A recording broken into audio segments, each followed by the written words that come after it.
Bhagavate Vasudevaya. Vandeham Sri Guru Sri Juta Padakamalam.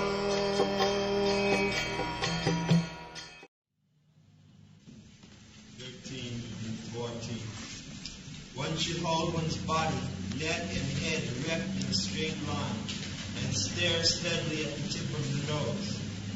Thus, with an unagitated, subdued mind, devoid of fear, completely free from sex life, one should meditate upon me within the heart and make me the ultimate goal of life. This is the process. First of all, you have to select a nice place, solitary place, and you have to execute alone. Not that you go to a yoga class and pay your fees and make some gymnastic and come back home and do all nonsense. You see? Don't be entrapped by all these ridiculous things. You see.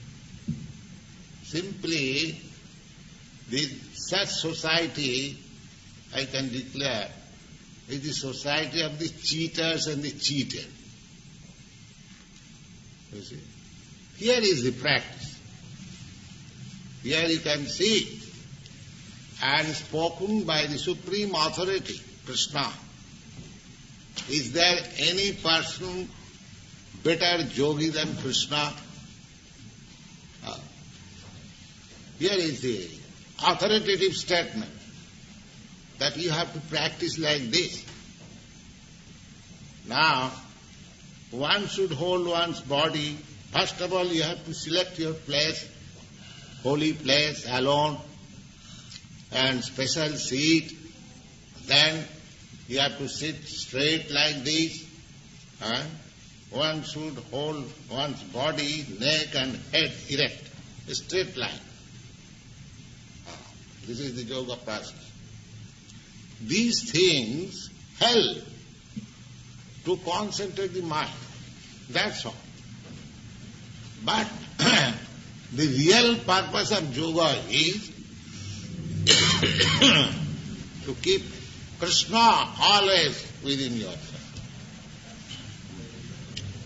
Here it is stated that one should hold one's body, neck and head erect in a straight line and stare steadily at the tip of the nose.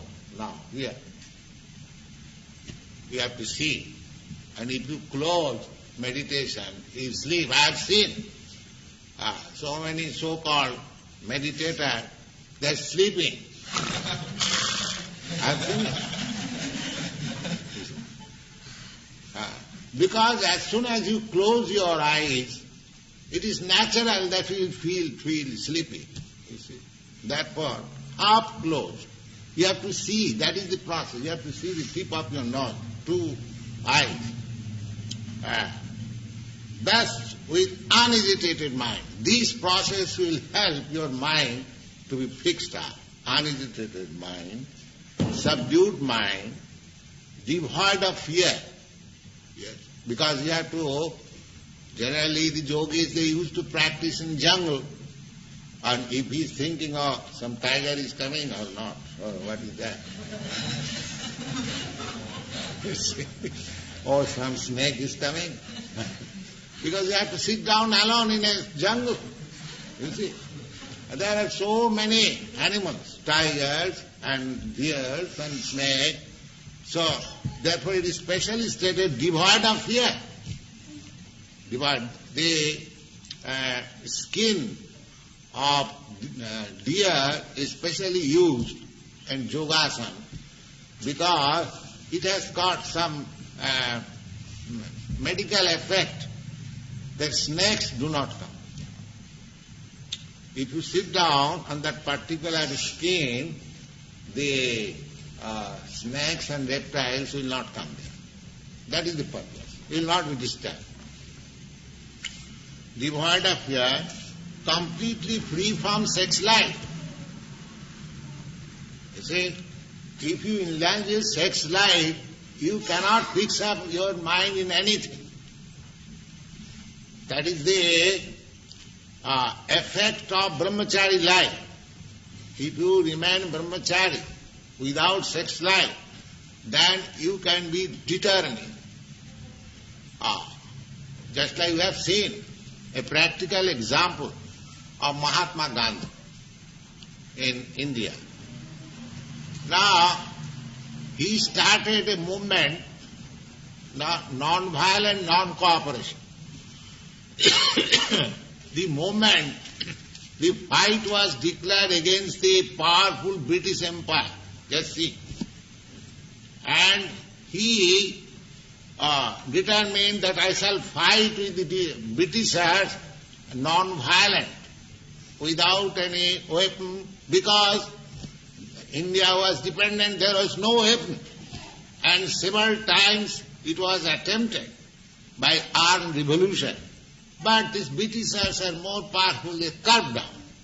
So Gandhi, he invented this method that I shall fight with the Britishers, even they become violent, I shall not become violent, so I shall get world sympathy.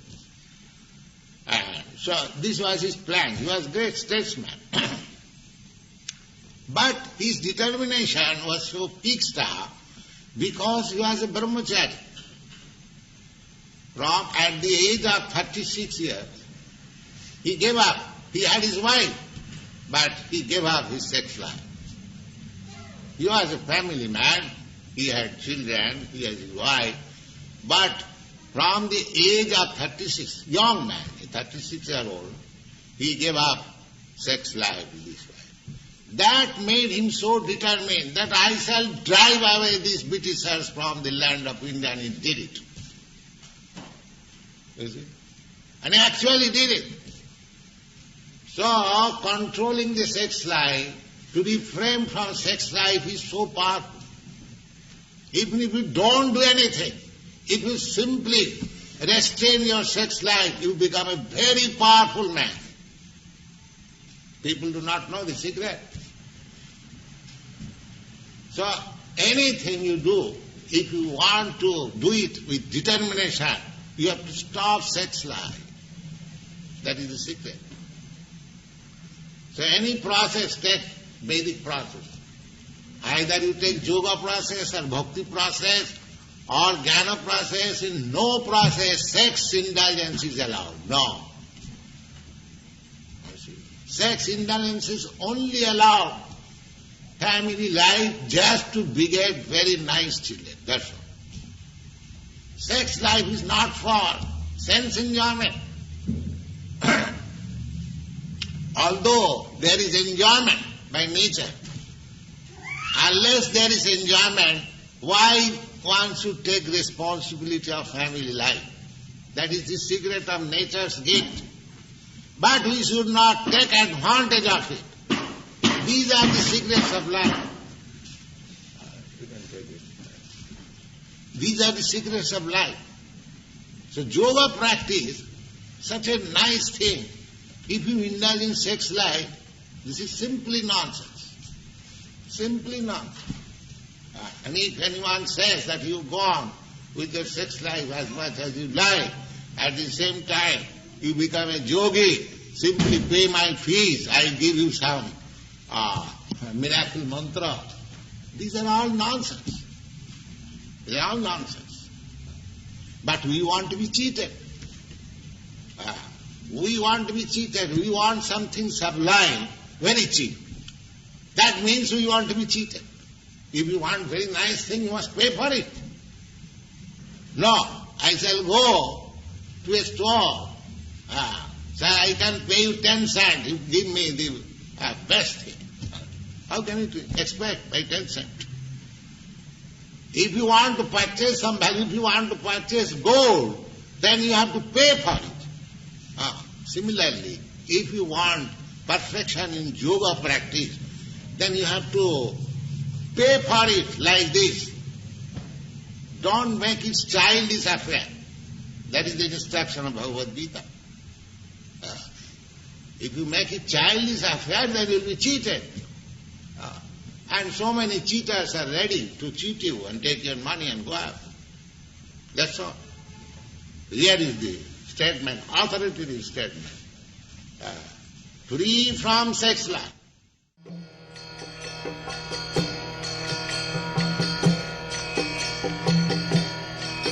Hare Krishna, Krishna Krishna, Hare Hare, Hare Rama.